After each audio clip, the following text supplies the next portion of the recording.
Ambati silks Kanchipuram sari store now in Vijayawada. Exclusive పట్టు saris, సల్వాస్ and lehengas.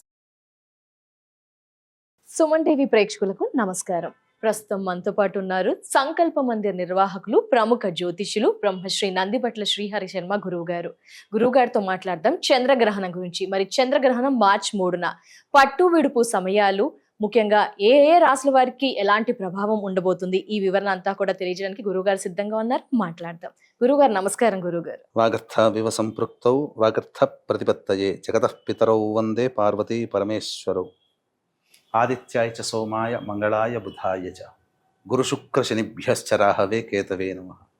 Sringeri జగద్గురు పీఠాధిపతులకి, కంచిపీఠాధిపతులకి నమస్కారములు తెలియజేసుకుంటూ కార్యక్రమాన్ని ప్రారంభిద్దాం. గురువుగారు, మరి చంద్రగ్రహణం మార్చి 3న అంటున్నారు. ఏ సమయం అసలు దేశం మీద ప్రభావం ఉంటుంది అంటారా? పట్టు విడుపు సమయాలు ఏ రాశుల వారి మీద ఎలాంటి ప్రభావం చూపబోతుంది? ఇందులో మంచి ఉంటుంది, ఇబ్బందులు కలిగే విషయాలు కూడా ఉంటాయా? ఆ వివరణ అంతా కూడా ఒకసారి తెలియజేస్తారా గురువుగారు? తప్పకుండానమ్మా. వీక్షించేటువంటి మన సుమన్ టీవీ ప్రేక్షకులు జాగ్రత్తగా గమనించండి. ఈ గ్రహణ సందర్భంగా అనేక ప్రసార మాధ్యమాలలో చాలా మరణగండాలని, లేకపోతే రోడ్డున పడతారని, జీవితమే నాశనం అయిపోతుందని కొన్ని రాశుల వారికి చెప్తున్నారమ్మా. కొన్ని రాశుల వారికి అద్భుత రాజయోగము అని అంటున్నారు. వాస్తవానికి ఇవేవి కాదమ్మా. అంటే గురుగారు, అంటే గ్రహణ సందర్భంగా ఏ రాష్ట్ర వారికి బాగుంటాయి అంటే, ఒక వ్యక్తి 100 రూపాయలు సంపాదిస్తాడు అనుకోండి, ఆ రోజుకి 150 రూపాయలు సంపాదిస్తాడు. అంతే తప్ప 1,00,000 రూపాయలు వచ్చి సంపాదించబడడు. ఒక వ్యక్తి 100 రూపాయలు మామూలుగా నష్టపోవడం అనేటువంటిది ఉంటే, మంచిగా లేని రాశుల్లో జన్మించిన వాళ్ళకి గ్రహణ సందర్భంగా మంచిగా చెప్పబడినటువంటి రాశుల్లో జన్మించినటువంటి వారికి 120 రూపాయలు, 150 రూపాయలు, 140 రూపాయలు నష్టం ఉంటుంది. అంతే తప్ప 100 రూపాయల నష్టం వచ్చే చోట 1000 రూపాయల నష్టం ఉండదమ్మా. కాకపోతే కాస్త అధికంగా మంచి, కాస్త అధికంగా చెడు అనేటువంటిది ఉంటుంది. ఈ యొక్క గ్రహణాన్ని గ్రస్తోదయ సంపూర్ణ కేతుగ్రస్త చంద్రగ్రహణము అనేటువంటిది చెప్పబడి ఉంది. కాబట్టి ఇక్కడ ఏంటి గ్రస్తోదయము అని అంటే, మధ్యాహ్నం 3:19 ప్రారంభమై సాయంకాలం 6:47 వరకు ఉంటున్నటువంటి ఈ యొక్క గ్రహణ ప్రభావం, సూర్యాస్తమయమేమో 6:19 ఉంటుంది. గ్రహణం ఏర్పడినప్పటి నుంచి సూర్యాస్తమయం వరకు మనకు కనబడదు కాబట్టి అది గ్రస్తోదయము అయింది.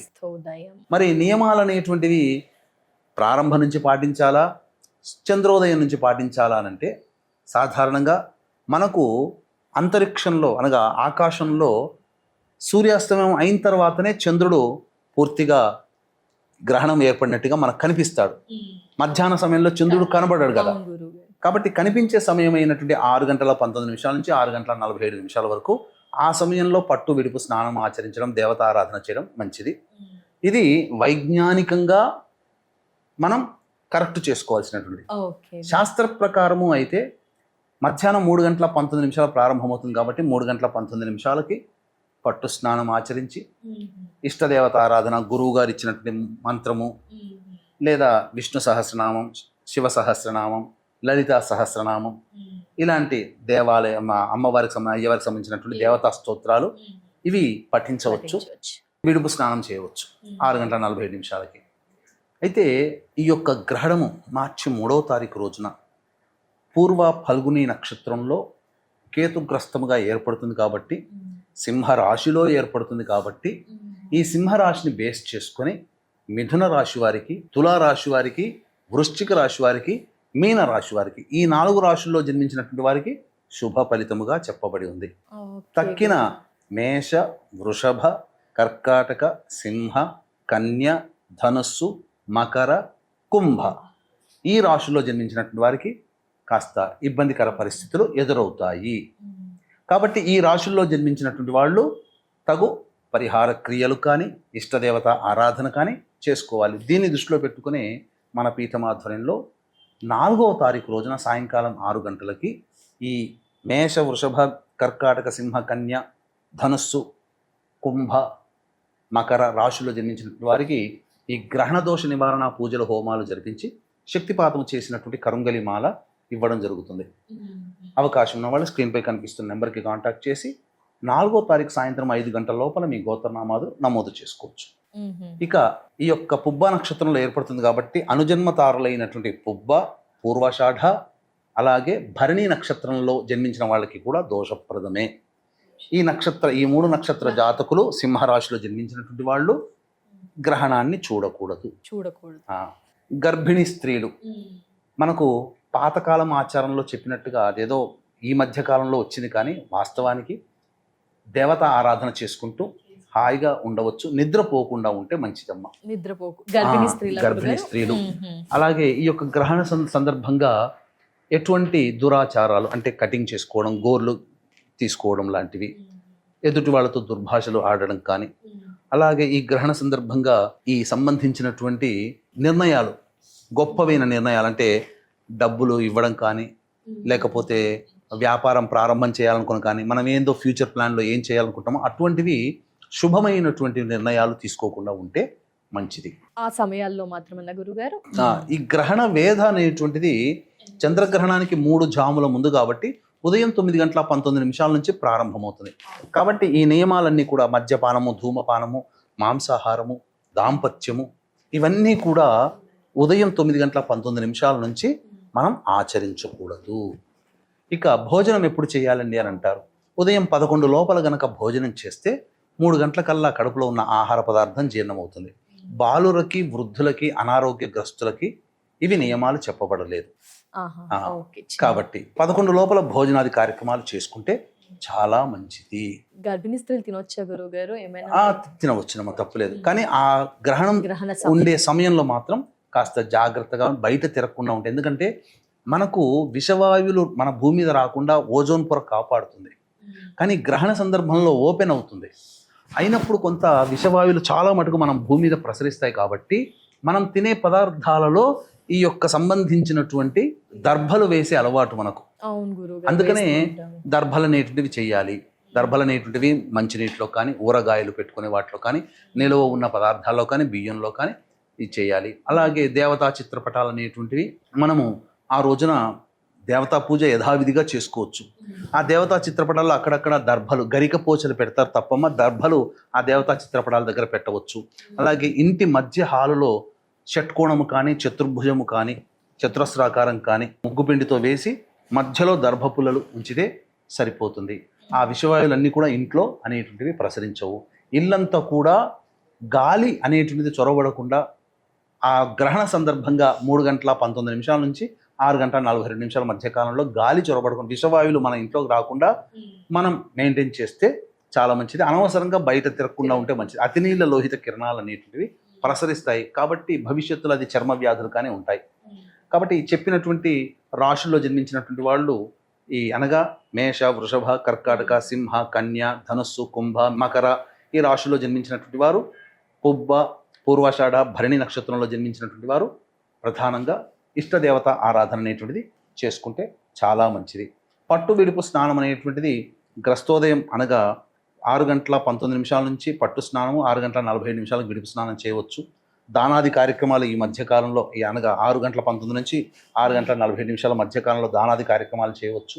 ముఖ్యంగా దాన కార్యక్రమాలు అనేటివి సహజంగా గుళ్ళు తెరిచి ఉంచబడవు కాబట్టి తెల్లవారి అనగా 4వ తారీఖు రోజున ఉదయం ఎవరైతే ఈ దోషం ప్రదమైనటువంటి రాశిలో జన్మించిన వాళ్ళు ఉన్నారో ఆ రాశుల్లో జన్మించినటువంటి వాళ్ళు వెండి చంద్రబింబము, వెండి సర్పబింబము, ఒక కంచు పాత్ర తీసుకొని దాని నిండా శుద్ధమైన ఆవు నేతి వేసి ఆ ఆవు నేతిలో ఈ 2 బింబాలు వేసి ఉలవలు మరియు బియ్యము, గోధుమలు, మినుములు వీటితో సహా దానం గనక చేసినట్లయితే ఆ దోషమంతా కూడా తొలగిపోతుంది.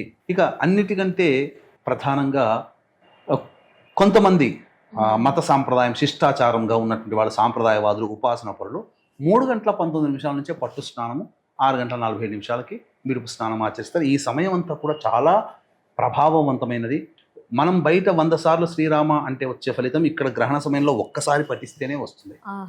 ఇక్కడ బయట ప్రసార మాధ్యమాలు చెప్పినట్టుగా కొన్ని రాష్ట్రాల వారికి ఇక రాజయోగమే అని పెడతారు, కొన్ని రాష్ట్రాల వారికి మరణగండము అని అంటారు, భయపెట్టించేటువంటిగా ఉంటాయి.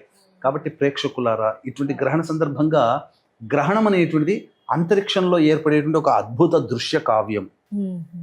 ఇది. కానీ ఈ గ్రహణం అనేటువంటిది కొన్ని ఉత్పాతాల్ని ప్రపంచవ్యాప్తముగా తీసుకొని వస్తుంది. సింహరాశి అని అంటే రవికి సంబంధించిన రాశి, పైగా నవగ్రహాలలో రాజు కాబట్టి ప్రపంచవ్యాప్తంగా పెద్దన్నగా పాత్ర పోషించే అమెరికా లాంటి దేశాల్లో కొన్ని ఇబ్బందికర పరిస్థితులు రావచ్చు.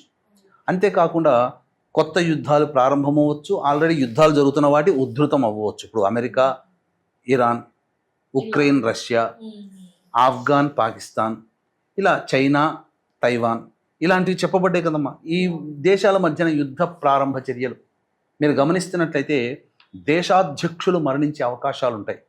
ఉదాహరణకి గత 3-4 రోజుల కిందట ఒక వార్త హల్చల్ చేసింది, ఇరాన్ అధ్యక్షుడు ఖమేనీ చనిపోయాడు అని చెప్పి. కానీ అది నిజమో కాదో తెలియదు, కానీ వార్తలు అయితే వచ్చాయి, డిక్లేర్ కాలేదు. సో ఇలాంటివి అనమాట దేశాధ్యక్షులకి ప్రమాదకరము, దేశాలకు ప్రమాదకరము, సునామీ, భూకంపాలు లాంటివి జరిగే అవకాశాలు గ్రహణ తదనంతరం ఏర్పడే అవకాశం ఉంటుంది. కాబట్టి జాగ్రత్తలు పాటించక తప్పదు. కాబట్టి ఈ చెప్పబడినటువంటి రాశుల్లో ఎవరికైతే బాగోలేదని చెప్పబడి ఉన్నామో వాళ్ళు దేవతారాధన చేసుకుంటే జరిగే నష్టం ఉదాహరణకు చెప్తానమ్మా. ఓకే గురుగారు. దెబ్బ తగలాలి అని రాశి ఉందనుకోండి, బాగోలేని రాశులు ఏవైతే చెప్పారో వాళ్ళు ఈ సంబంధించినటువంటి డాంబర్ రోడ్డు మీదనైనా కంకర రాళ్ళు ఉన్న చోట పడి దెబ్బ తగులుతుంది. మంచి జరుగుతున్నదని అనుకోండి, దెబ్బ తగులుతుందని రాశి ఉంటుంది. మంచి రాశుల్లో అనగా మిథున రాశో తులా రాశిలో జన్మించుంటారు, లేదా మీన రాశిలో జన్మించుంటారు, వృశ్చిక రాశిలో జన్మించుంటారు. వాళ్ళకి శుభం కలుగుతుందని చెప్పబడి ఉంది. కానీ వాళ్ళ జాతకంలో దెబ్బ కింద పడాలి అనుకున్నప్పుడు ఈ గ్రహణ సందర్భంగా అది వాళ్ళకి యోగం కాబట్టి గుడ్డ పేలికలు ఉన్న చోటనో లేకపోతే ఇసుక ఉన్న చోటనో పడి చిన్న దెబ్బ, అది నష్టము కొద్దిగా ఎక్కువ నష్టం, లాభము కొద్దిగా ఎక్కువ లాభం, అంతే తప్ప రాజయోగాలు, చక్రవర్తిత్వాలు, మరణగండాలు, జాతకం నీచ స్థానానికి పడిపోవడం అట్లా ఏమి ఉండదు. ఎందుకంటే అవకాశం ఉంటే ఈ దోషాలు ఉన్నాయి కదమ్మా, ఈ చెప్పబడినటువంటి రాశులు అనగా మేషరాశి, వృషభ రాశి, కర్కాటక రాశి, సింహరాశి, కన్యా రాశి, ధనుస్సు రాశి, మకర రాశి, కుంభరాశిలో జన్మించినటువంటి వాళ్ళకి దోషప్రదం ఉన్నారు. కాబట్టి మన పీఠమాధురంలో 4వ తారీఖు రోజున సాయంకాలం 6 గంటలకి ప్రారంభమయ్యేటువంటి గ్రహణ దోష నివారణ కార్యక్రమంలో ఈ రాశిలో జన్మించిన వాళ్ళు గోతనామాలు నమోదు చేసుకోవచ్చు. శక్తిపాతం చేసినటువంటి కరుంగలి మాల ఇవ్వడం జరుగుతుంది. సాయంకాలం 4వ తారీఖు సాయంకాలం 5 గంటల లోపల గోతనామాలు నమోదు చేసుకోవచ్చు. ధన్యవాదాలు గురువు గారు. చంద్రగ్రహణం పూర్తి వివరణ మాకు మా వ్యూయర్స్ కి అందించినందుకు నమస్కారం గురువు గారు. సర్వం శ్రీ ఉమామహేశ్వర పరబ్రహ్మార్పణమస్తు.